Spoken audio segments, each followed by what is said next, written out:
Le samedi 23 septembre 2023 fut une journée mémorable pour les populations de la région du Poro. En effet, il s'est tenu à Korogo la cérémonie d'inauguration de la zone agro-industrielle dédiée à l'anacarde de Korogo. Cette cérémonie était placée sous la présidence de M. Patrick Achi, Premier ministre, chef du gouvernement, représenté par M. le ministre d'État, ministre de l'Agriculture et du Développement rural, Kobena Kwasi Adjoumani.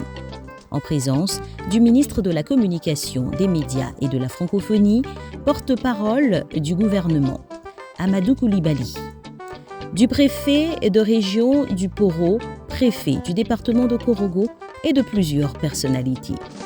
S'inscrivant dans la vision du gouvernement en termes de changement structurel de l'économie par la transformation des produits agricoles, la zone agro-industrielle accueillera des opérateurs privés nationaux comme internationaux pour l'atteinte des objectifs du pays en termes de transformation des noix brutes de cajou.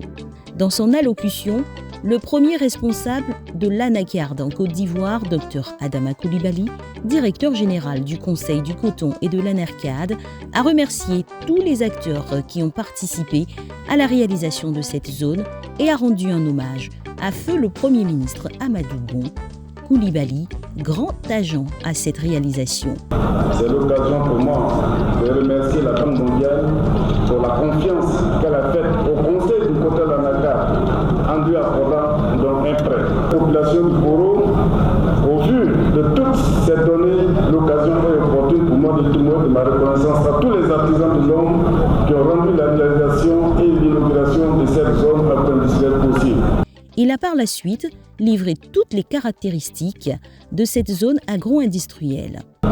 L'une des actions phares du projet est l'installation de zones agro-industrielles dédiées à l'anacarde dans les villes de Korogo, Bondougou, Ségela et plus tard à Boaké pour une capacité supplémentaire de 150 000 tonnes. La cérémonie de ce jour s'inscrit dans la continuité de la mise en œuvre du projet de promotion de la compétitivité de la chaîne de valeur de l'anacarde. Pour la filière, cet instant est historique et stratégique. En effet, la zone agro-industrielle de Korogo, c'est une superficie de 28,7 hectares, aménagée au profit d'opérateurs privés désirant s'installer. Une plateforme d'une superficie de 17 hectares 45 à répartie en 7 lots industriels d'une superficie variant entre 1,59 hectares et 2,86 hectares.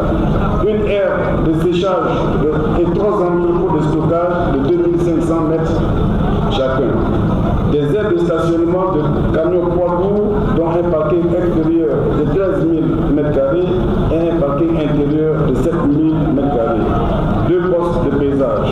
La réalisation de cet ouvrage stratégique a aussi contribué au renforcement des infrastructures au profit des populations et industries locales avec la réalisation d'un ensemble d'infrastructures pour le maillage du site de la zone industrielle en fibre optique, l'installation d'un transformateur et accessoires non loin de la localité de l'ADA, ce qui renforce l'alimentation d'électricité de la zone, la construction d'un château d'eau d'une capacité de 200 m3 que vous pouvez voir fièrement dressé devant vous, la pose d'environ 2,2 km de conduite d'eau pour l'amener et la distribution de l'eau potable, la pose d'environ 2,5 km de canalisation pour la collecte des eaux usées industrielles et la construction d'une station de traitement des eaux usées d'une capacité de 490 m3 par jour.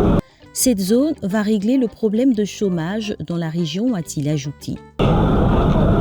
L'occupation de tous les lots par des industries permettra l'insertion professionnelle des populations riveraines et plus particulièrement des jeunes et des femmes, avec plus de 8 000 emplois directs qui seront créés, dont 60% reviendront aux femmes.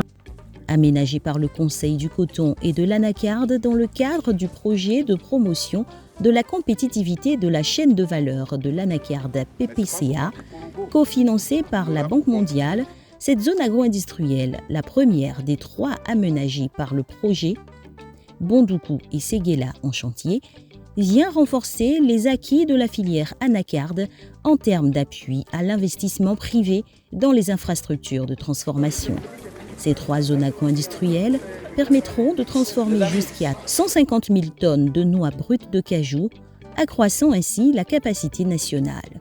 Pour rappel, le développement de la chaîne de valeur de l'anacarde a été identifié comme une priorité nationale dans le cadre des plans nationaux de développement 2016, 2020, 2021, 2025, ainsi que dans le programme national d'investissement agricole de deuxième génération, PNIA 2.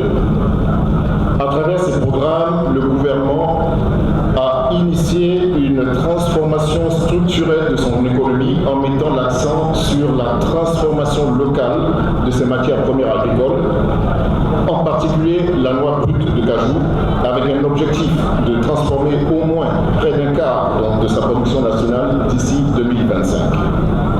C'est dans ce contexte que le projet de promotion de la compétitivité de la chaîne de valeur anacarde, le PPCA, a financé donc avec l'appui de la Banque mondiale, s'appuie sur une approche de partenariat entre le secteur public et le secteur privé afin de stimuler la transformation locale de la noix de cajou. 2 opérateurs ont acquis des lots industriels sur la dite zone. Il s'agit du vietnamien Long Song, plus gros opérateur de la transformation des noix brutes de cajou au Vietnam, et de l'ivoirien EGE Prest, filiale du groupe Soupafolo. Prenant la parole, le ministre d'État Kobena Adjumani a indiqué que l'anacarde est devenu le 2e produit d'exportation agricole de la Côte d'Ivoire, passant de 400 000 tonnes en 2021 à plus d'1 million de tonnes en 2022, renforçant ainsi sa position dans l'économie ivoirienne par sa course à l'industrialisation. Tout en félicitant les acteurs et les dirigeants du Conseil du coton et de l'anacarde, il a relevé que l'aménagement de cette zone vient à point nommé.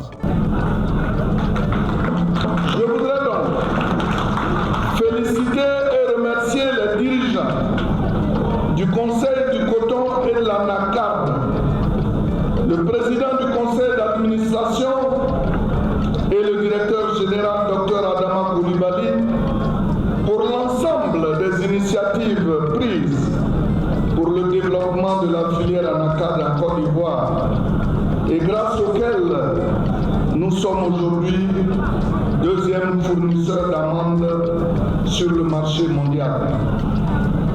L'aménagement de cette zone industrielle vient à point nommé pour augmenter la capacité de transformation nationale.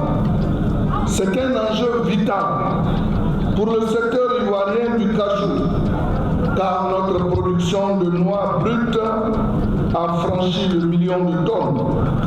Il nous faudra être capable de transformer localement la plus grande proportion de ce volume afin de créer de la valeur ajoutée localement et renforcer la position du cajou dans l'économie nationale.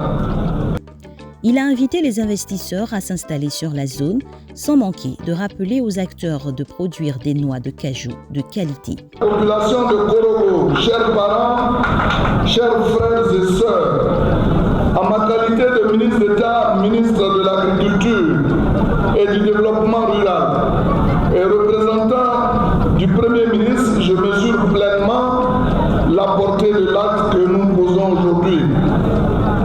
L'aménagement de cette zone agro-industrielle dédiée à la transformation de l'anacarde va créer un cadre propice à l'installation d'unités industrielles de transformation de la noix de cajou. Il ne revient qu'à vous d'en saisir les opportunités et de contribuer à son rayonnement.